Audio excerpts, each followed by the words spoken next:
കാറ്റത്തെ കിളിക്കൂടിയിലെ ഒരു അപ്കമിങ് എപ്പിസോഡിലേക്ക് എല്ലാവർക്കും സ്വാഗതം. അങ്ങനെ സുധീഷും ഹരീഷും ഒക്കെ സുഭാഷേട്ടനെ തിരഞ്ഞുകൊണ്ടിരിക്കുകയാണ്. എവിടെയും കാണുന്നില്ല. പെട്ടെന്ന് അച്ഛൻ പറയുന്നുണ്ട്, എടാ ആ അനീഷും അവൻ്റെ പെങ്ങൾ ആ ചാന്ദിനിയും ഉണ്ടല്ലോ, അവരുമായിട്ടൊക്കെ നിൻ്റെ ചേട്ടൻ നല്ല കൂട്ടാണല്ലോ, ചിലപ്പോൾ അവരുടെ വീട്ടിൽ പോയിട്ടുണ്ടാവും, നിങ്ങൾ അവിടെയൊന്ന് തിരഞ്ഞു നോക്കെന്ന് പറയുന്നു.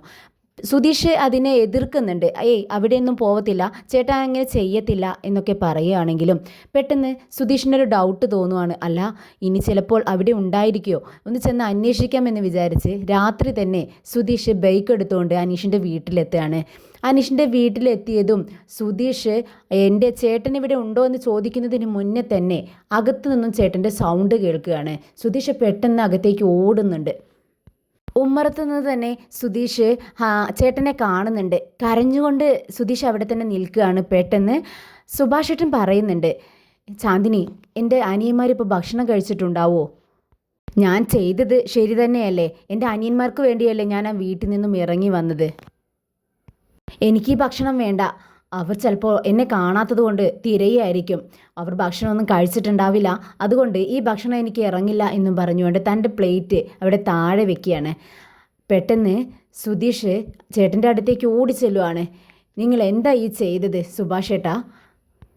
നിങ്ങളെ കാണാത്തത് കൊണ്ട് ഞങ്ങൾ എത്രമാത്രം വിഷമിച്ചു എന്ന് അറിയാമോ? ഞങ്ങൾക്ക് ജീവനില്ലാതെയായി എന്നൊക്കെ പറഞ്ഞുകൊണ്ട് സുധീഷ് പൊട്ടി കരയാണ്, കുഞ്ഞു കുട്ടികളെ പോലെ. അത് കാണാൻ സുഭാഷേട്ടനാണെങ്കിൽ സാധിക്കുന്നുമില്ല. സുഭാഷേട്ടൻ അവനെ സമാധാനിപ്പിക്കുന്നുണ്ട്. എടാ സുധീഷ്, നീ കരയല്ലേ, സമാധാനമായിട്ട് ഇരിക്കേ, നീ ഇങ്ങനെ കരയല്ലേ എന്നിങ്ങനെ അവനെ തോളിൽ തട്ടിക്കൊണ്ട് പറയാൻ വേണ്ടി ശ്രമിക്കുമ്പോഴേക്കും അവൻ കൈ തട്ടി മാറ്റിയാണ് സുധീഷ്. സുഭാഷേട്ടൻ്റെ കൈ തട്ടി മാറ്റിക്കൊണ്ട് പറയുന്നുണ്ട്, വേണ്ട, എന്നെ തൊടണ്ട, ഞങ്ങളെ വിട്ട് നിങ്ങൾ പോകാൻ വേണ്ടി ശ്രമിച്ചില്ലേ, ഇത്രയും നേരം ഞങ്ങൾ കാണാതെ എത്രമാത്രം വിഷമിച്ചു എന്നറിയാമോ? അതിനെക്കുറിച്ച് നിങ്ങൾക്കറിയില്ല, നിങ്ങളില്ലാതെ ഞങ്ങൾക്ക് ജീവിക്കാൻ പറ്റില്ല എന്നൊക്കെ പറയുമ്പോൾ സുഭാഷേട്ടൻ പറയുന്നുണ്ട്, എടാ സുധീഷ്, നിങ്ങൾക്ക് നല്ലത് വരാൻ വേണ്ടിയാണ് ഞാൻ ഇങ്ങനെ ചെയ്തത്. ഞാൻ അവിടെ ഉണ്ടെങ്കിൽ നിങ്ങളുടെ ജീവിതത്തിൽ നല്ലതൊന്നും നടക്കില്ലെന്ന് അവർ പറഞ്ഞില്ലേ, അതുപോലെ സംഭവിക്കാൻ പാടില്ല. ഞാൻ ആ വീട്ടിൽ നിന്നും പോയാൽ നിങ്ങൾ നന്നായിട്ടിരിക്കുമല്ലോ, സുഖമായിട്ട് ജീവിക്കുമല്ലോ, അതെനിക്ക് കണ്ടാൽ മതിയെന്ന് സുഭാഷേട്ടൻ പറയുകയാണ്. ഇത് കേട്ട് സുധീഷ് പറയുന്നുണ്ട്, ഇല്ല, ആ വീട്ടിൽ നിന്നും സുഭാഷേട്ടൻ പോയാൽ ഞങ്ങൾ വിഷമിക്കില്ലേ സുഭാഷേട്ടാ? ഞങ്ങൾക്ക് ഞങ്ങളുടെ ജീവിതത്തിൽ നല്ലത് സംഭവിക്കുമോ? ഇല്ല, ഒരിക്കലുമില്ല. സുഭാഷേട്ടൻ എന്താ അതിനെക്കുറിച്ച് ചിന്തിക്കാത്തെ എന്നും പറഞ്ഞുകൊണ്ട് സുധീഷ് കരയാണ്. പെട്ടെന്ന് സുഭാഷേട്ടൻ സുധീഷിനെ തൻ്റെ നെഞ്ചോട് ചേർത്ത് പിടിച്ച് രണ്ടുപേരും ഒരുപോലെ കരയുന്നുണ്ട്. സുധീഷ്, നീ കരയല്ലേ, എനിക്ക് സഹിക്കാൻ കഴിയുന്നില്ല എന്ന് പറഞ്ഞുകൊണ്ട് അവൻ്റെ മുടിയിലും മുതുകത്തൊക്കെ സുഭാഷേട്ടൻ ഇങ്ങനെ തലോടി കൊടുക്കുന്നുണ്ട്. സുധീഷ് കരയ തന്നെയാണ്, അവനക്ക് സഹിക്കാൻ കഴിയുന്നില്ല. സുഭാഷേട്ടനെ കണ്ടതിലുള്ള ഒരു വിഷമവും സുഭാഷേട്ടൻ വീട്ടിൽ നിന്നും തങ്ങളെ വിട്ട് പോയല്ലോ എന്നുള്ള എല്ലാ വിഷമവുമാണ് അവനക്ക് സഹിക്കാൻ കഴിയാത്തത്. സുധീഷ് കരഞ്ഞുകൊണ്ട് ചോദിക്കുന്നുണ്ട്, എന്തിനാ സുഭാഷേട്ടാ ഇങ്ങനെ ചെയ്തത്? ഞങ്ങളോട് ഇങ്ങനെ ചെയ്യരുത്. സുഭാഷേട്ടൻ പോയാൽ ഞങ്ങൾ ഇങ്ങനെ വിഷമിക്കുമെന്ന് സുഭാഷേട്ടനെ അറിയാവുന്നതല്ലേ. നിങ്ങളില്ലാതെ ഞങ്ങൾക്ക് ജീവിക്കാൻ കഴിയില്ല സുഭാഷേട്ടാ, ഒരിക്കലും ഞങ്ങളോട് ഇങ്ങനെ ചെയ്യരുത്. ഞങ്ങൾ എന്തെങ്കിലും തെറ്റ് ചെയ്താൽ പോലും ഞങ്ങളെ ശിക്ഷിക്കണം, അല്ലാതെ വീട്ടിൽ നിന്നും ഇങ്ങനെ ഇറങ്ങിപ്പോകരുതെന്ന് പറഞ്ഞുകൊണ്ട് സുധീഷ് കരയാണ്. പെട്ടെന്ന് സുഭാഷേട്ടൻ പറയുന്നുണ്ട്, എടാ, എനിക്ക് വിഷമം കൊണ്ട് എന്ത് ചെയ്യണമെന്ന് അറിഞ്ഞില്ല, അതുകൊണ്ടാണ് വീട്ടിൽ നിന്നും ഇറങ്ങിപ്പോയത്.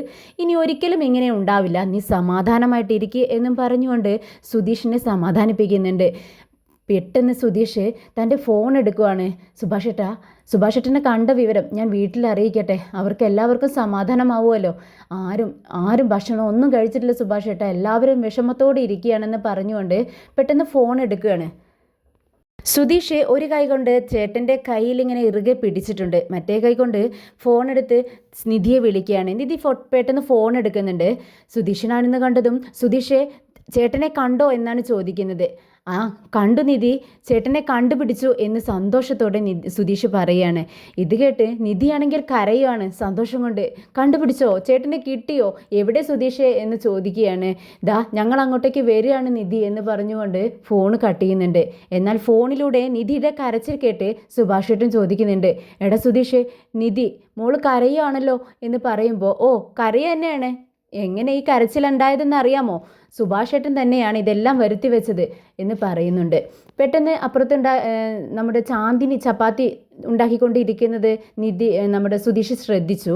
ഓ, ചപ്പാത്തി ഇങ്ങനെ ചൂടോടെ കഴിക്കാനിരിക്കുകയായിരുന്നു അല്ലേ, ഞങ്ങളെപ്പറ്റി വിചാരമൊന്നും ഇല്ല അല്ലേ എന്ന് ചോദിക്കുകയാണ്. ഇത് കേട്ട് സുഭാഷ് പറയുന്നുണ്ട്, എടാ സുധീഷ്, നീ എന്താടാ ഇങ്ങനെയൊക്കെ പറയുന്നത്, എനിക്ക് ഒരു തെറ്റ് പറ്റി, സോറിടാ എന്ന് പറയുമ്പോൾ, ദാ നമുക്ക് പോവാം, മതി സോറിയൊക്കെ പറഞ്ഞത്, ഒന്നും മിണ്ടണ്ട എന്നും പറഞ്ഞുകൊണ്ട് ചേട്ടനെ പിടിച്ചുകൊണ്ട് വണ്ടിയിലേക്ക് കയറുകയാണ് നമ്മുടെ സുധീഷ്. അങ്ങനെ ചേട്ടനെ വണ്ടിയുടെ പിറകിലിരുത്തിക്കൊണ്ട് സുധീഷ് വീട്ടിലെത്തുന്നുണ്ട്. വണ്ടിയിൽ നിന്നും ഇറങ്ങി സുഭാഷ് ചേട്ടൻ ആകെ വാടി തളർന്ന് വളരെ വിഷമത്തോടു കൂടി ഇങ്ങനെ അകത്തേക്ക് കയറി ചെല്ലുകയാണ്. ഇത് കണ്ട് നമ്മുടെ നിധിയും നികേഷും ഹരീഷും ഒക്കെ ഓടി വരുന്നുണ്ട്. നികേഷ് ഓടി വന്ന് ഈ ചേട്ടനെ കെട്ടിപ്പിടിച്ച് കരയുകയാണ്. ഇത് കണ്ട് ഹരീഷും സുധീഷും കൂടെ സുഭാഷ് ചേട്ടൻ്റെ അടുത്തേക്ക് വരുന്നുണ്ട്. അങ്ങനെ 3 പേരെയും തന്നോട് ചേർത്ത് പിടിച്ച് സുഭാഷ് ചേട്ടൻ സമാധാനിപ്പിക്കുന്നുണ്ട്. ആരും കരയണ്ട, ഇനി ഒരിക്കലും ഞാൻ ഇങ്ങനെ ചെയ്യില്ല, നിങ്ങളെ വിട്ട് ഞാൻ എങ്ങോട്ടും പോവില്ല എന്ന് അവരെ തലോടിക്കൊണ്ട് 3 പേരെയും തന്നോട് ചേർത്ത് പിടിച്ചുകൊണ്ട് സുഭാഷ് ചേട്ടൻ പറയുന്നുണ്ട്. നിധി സുഭാഷ് ചേട്ടനോട് ചോദിക്കുന്നുണ്ട്, എന്തിനാ സുഭാഷ് ചേട്ടാ ഞങ്ങളോട് ഇങ്ങനെ ചെയ്തത്, ഞങ്ങൾ സുഭാഷ് ചേട്ടനെ കാണാഞ്ഞിട്ട് എത്രമാത്രം വിഷമിച്ചു എന്നറിയാമോ എന്ന് പറയുമ്പോൾ സുഭാഷ് ചേട്ടൻ പറയുന്നുണ്ട്, ഇല്ല, ഞാൻ നിങ്ങളെ വിട്ട് പോകാൻ പാടില്ലായിരുന്നു, സോറി, എന്നോട് ക്ഷമിക്കണം. ഇത് കേട്ട് ഹരീഷ് പറയുന്നുണ്ട്, വേണ്ട, ഇതൊന്നും പറഞ്ഞിട്ട് ഒരു കാര്യമില്ല, സുഭാഷ് ചേട്ടനെ ഞങ്ങളെ വിട്ട് പോകാൻ തോന്നിയല്ലോ, സുഭാഷ് ചേട്ടനെ ഇല്ലാത്ത ഈ വീട്ടിലൊരു നിമിഷം പോലും ഞങ്ങൾക്ക് ജീവിക്കാൻ കഴിയില്ല, അത് സുഭാഷ് ചേട്ടനെ അറിയാവുന്നതല്ലേ, എന്നിട്ടും ഞങ്ങളെ വിട്ട് പോകാൻ തോന്നിയല്ലോ എന്ന് വീണ്ടും പറയുകയാണ്. അപ്പോൾ സുഭാഷ് ചേട്ടൻ ഇങ്ങനെ ഒരു ദയനീയാവസ്ഥയിൽ ഹരീഷിനെ നോക്കുവാണ്. പെട്ടെന്നാണ് അച്ഛൻ അങ്ങോട്ടേക്ക് കയറി വരുന്നത്. സുഭാഷിനെ കണ്ടതും സൂക്ഷിച്ച് നോക്കിക്കൊണ്ട് നിൽക്കുകയാണ്. സുഭാഷ് ചേട്ടനാണെങ്കിൽ അച്ഛനെ കണ്ടപ്പോൾ പെട്ടെന്ന് കരഞ്ഞുകൊണ്ട് അച്ഛൻ്റെ അരികിലേക്ക് വരുന്നുണ്ട്. എന്നിട്ട് പറയുകയാണ്, അച്ഛാ, ഞാൻ ജോത്സ്യൻ അങ്ങനെ പറഞ്ഞപ്പോൾ എന്ന് പറഞ്ഞതും അച്ഛൻ കൈവീശി സുഭാഷ് ചേട്ടൻ്റെ കവിളത്തൊന്ന് കൊടുക്കുന്നുണ്ട്. എന്നിട്ട് അച്ഛൻ ചോദിക്കുന്നുണ്ട്, എടാ, ഈ നാട്ടുകാരെല്ലാവരും നിൻ്റെ അമ്മയെ കൊന്നത് ഞാനാണെന്ന് പറയുന്നുണ്ട്, പക്ഷെ അത് സത്യമാണോ അല്ലയോ എന്ന് എനിക്കല്ലേ അറിയാവൂ, എന്നിട്ടും ഈ നാട്ടുകാരെല്ലാം അത് പറഞ്ഞുകൊണ്ട് എന്നെ അപമാനിക്കുമ്പോൾ എത്രമാത്രം വിഷമമുണ്ട് എനിക്കെന്നറിയാമോ, എന്നിട്ട് ഞാൻ ഈ വീട് വിട്ട് ഓടുന്നുണ്ടോ, അതോ ഈ നാട് വിട്ടു പോയോ, ഇല്ലല്ലോ, ഈ വീട്ടിൽ തന്നെ താമസിക്കുന്നില്ലേ, അതൊക്കെ പോട്ടെ, ഈ വീട്ടിൽ നിൻ്റെ അനിയന്മാർ എനിക്ക് വല്ല മര്യാദയും തരുന്നുണ്ടോടാ, എന്നെ അപമാനിക്കുകയല്ലേ ചെയ്യുന്നത്.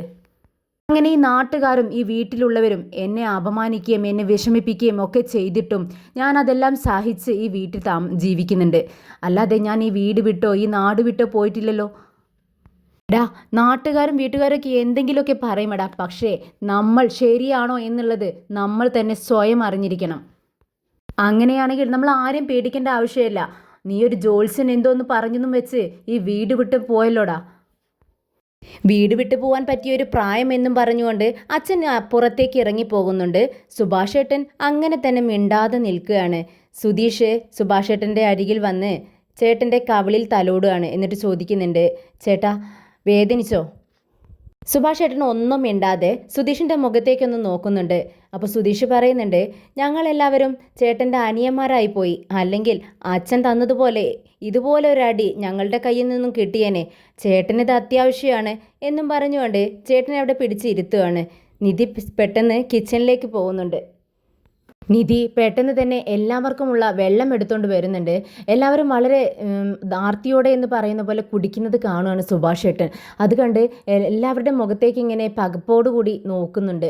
അപ്പോൾ നിധി പറയുന്നുണ്ട്, സുഭാഷ് ഏട്ടാ, രാവിലെ മുതൽ ഞങ്ങൾ ആരും ഒരു തുള്ളി വെള്ളം പോലും കുടിച്ചിട്ടില്ല, ഒരുപാട് ദാഹം ഉണ്ടായിരുന്നു, അതുകൊണ്ടാണ് പെട്ടെന്ന് വെള്ളം കുടിച്ചതെന്ന് പറയുന്നുണ്ട്. അപ്പോൾ സുഭാഷ് ഏട്ടൻ എല്ലാവരുടെ മുഖത്തേക്ക് നോക്കിക്കൊണ്ട് സോറി പറയുകയാണ്. സോറി, ഇനി ഒരിക്കലും ഇങ്ങനെ ഉണ്ടാവില്ല. ഇത്രയും നേരമായിട്ടും നിങ്ങൾ ആരും ഭക്ഷണമൊന്നും കഴിച്ചിട്ടുണ്ടാവില്ല അല്ലേ, ഞാൻ പെട്ടെന്ന് നിങ്ങൾക്ക് എന്തെങ്കിലും ഉണ്ടാക്കി തരാമെന്ന് പറഞ്ഞുകൊണ്ട് സുഭാഷ് ഏട്ടൻ കിച്ചണിലേക്ക് പോകാൻ വേണ്ടി നിൽക്കുവാണ്. അപ്പോൾ ഹരീഷ് തടയുന്നുണ്ട്. ഏയ് വേണ്ട വേണ്ട, സുഭാഷ് ഏട്ടൻ ഇവിടെ തന്നെ ഇരുന്നാൽ മതി, ആകെ ക്ഷീണിച്ചിരിക്കുകയല്ലേ, കിച്ചണിലൊന്നും കയറണ്ട, ഞാൻ പുറത്തുനിന്ന് വാങ്ങിച്ചുകൊണ്ട് വരാമെന്ന് പറഞ്ഞുകൊണ്ട് ഹരീഷ് പുറത്തേക്ക് പോവാണ്. അങ്ങനെ ഹരീഷ് പെട്ടെന്ന് തന്നെ ഭക്ഷണമൊക്കെ മേടിച്ചുകൊണ്ട് വരികയാണ്.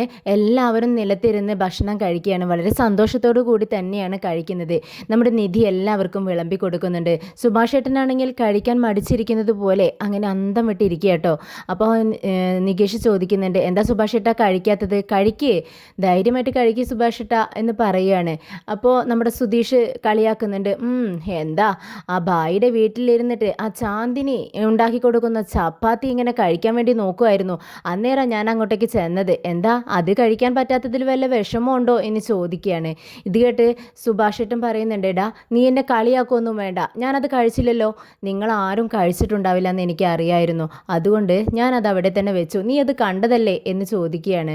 അപ്പോഴേക്കും അച്ഛൻ അങ്ങോട്ടേക്ക് വരുന്നുണ്ട്. സുഭാഷ് ഏട്ടൻ ഇങ്ങനെ നോക്കുകയാണ്. എന്നിട്ട് അച്ഛൻ അവിടെ ഇരിക്കുന്നുണ്ട്.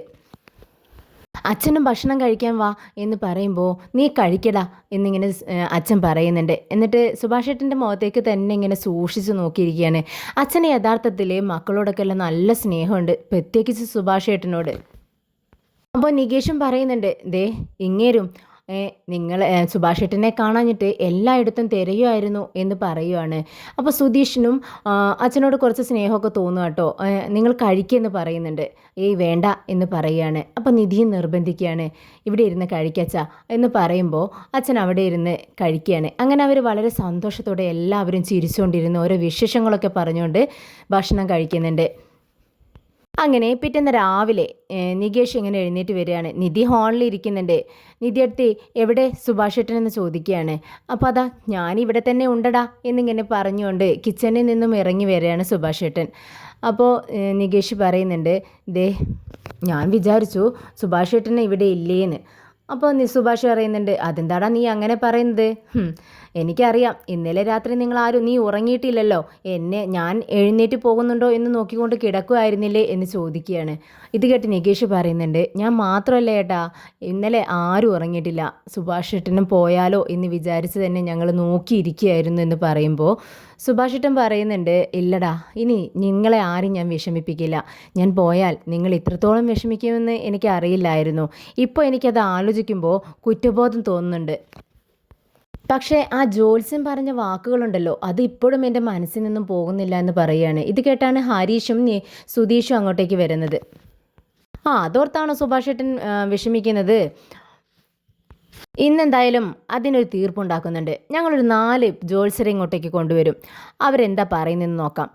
സുഭാഷ് ഏട്ടൻ കരുതുന്നത് പോലെ സുഭാഷ് ഏട്ടൻ കാരണം ഞങ്ങൾക്ക് പ്രശ്നം ഉണ്ടാവും എന്നാണ് അവർ പറയുന്നതെങ്കിൽ, 4 പേരും പറയുന്നതെങ്കിൽ, സുഭാഷ് ഏട്ടന് ഇഷ്ടം പോലെ ഇവിടുന്ന് എങ്ങോട്ടെങ്കിലും പോവേ, സുഭാഷ് ഏട്ടൻ്റെ ഇഷ്ടം പോലെ തീരുമാനം പോലെ എന്തും ചെയ്യാം. അല്ല അവരെല്ലാവരും ഒരു പ്രശ്നവുമില്ല ഈ ജാതകത്തിൽ എന്ന് പറയുവാണെങ്കിൽ, ഞങ്ങൾ പറയുന്നത് പോലെ സുഭാഷ് ഏട്ടൻ ജീവിക്കണം, ഇവിടെ തന്നെ ഞങ്ങളോടൊപ്പം ഞങ്ങളുടെ മരണം വരെ ഞങ്ങളോടൊപ്പം ഉണ്ടാവണമെന്ന് പറയുകയാണ്. ഓക്കെ എന്ന് സുഭാഷും പറയുന്നുണ്ട്. പിന്നീട് സുഭാഷ് ഏട്ടൻ പറഞ്ഞു, എടാ സുധീഷ്, എനിക്ക് നിന്നെ വിശ്വാസമില്ല, നീ ഇതിൽ വല്ല തട്ടിപ്പും കാണിക്കുമോ, കള്ളത്തരം കാണിക്കുമോ എന്ന് ചോദിക്കുമ്പോൾ ഹരീഷ് പറയുന്നുണ്ട്, ഇല്ല സുഭാഷ് ഏട്ടാ, അങ്ങനെയൊന്നും നടക്കില്ല, ഞാൻ ഒപ്പം പോകുന്നുണ്ടെന്ന് പറയുകയാണ്. പിന്നീട് അവരുടെ കയ്യിലുള്ള പച്ചക്കറികളെല്ലാം സുഭാഷ് ഏട്ടന് കൊടുക്കുക കേട്ടോ. ഇതെന്താടാ, നിങ്ങളാണോ പച്ചക്കറികളൊക്കെ വാങ്ങിക്കാൻ പോയത്, ഞാനല്ലേ പോവാറെന്ന് ചോദിക്കുന്നുണ്ട്. ഇത് കേട്ട് സുധീഷ് പറയുന്നുണ്ട്, അല്ല സുഭാഷ് ഏട്ടൻ ഇനി ഇതും വാങ്ങിക്കാനെന്നും പറഞ്ഞ് ആ വഴിക്കെങ്ങാനും പോയാലോ, അത് വിചാരിച്ച് ഞാൻ മേടിച്ചുകൊണ്ട് വന്നതാണെന്ന് പറയുക. അപ്പോൾ സുഭാഷ് ഏട്ടൻ പറയുന്നുണ്ട്, എടാ നീ എന്നെ ഇങ്ങനെ കളിയാക്കരുതെടാ, ഞാൻ ഇനി എങ്ങോട്ടേക്കും പോവില്ല. അപ്പോൾ ഹരീഷ് പറയുന്നുണ്ട്, സുഭാഷ് ഏട്ടാ അവൻ വെറുതെ പറയുന്നതാ, ചേട്ടൻ ആകെ ടയേർഡായിരിക്കുകയല്ലേ, ഈ സമയത്ത് പുറത്തേക്ക് പറഞ്ഞ് അയക്കേണ്ടല്ലോ എന്ന് വിചാരിച്ചാണ് ഞങ്ങൾ പോയപ്പോൾ വാങ്ങിച്ചത്. എന്തായാലും ഞങ്ങൾ പോയി ജ്യോത്സ്യനെയും കൊണ്ട് വരാമെന്നും പറഞ്ഞുകൊണ്ട് അവർ പുറത്തേക്ക് ഇറങ്ങുകയാണ്.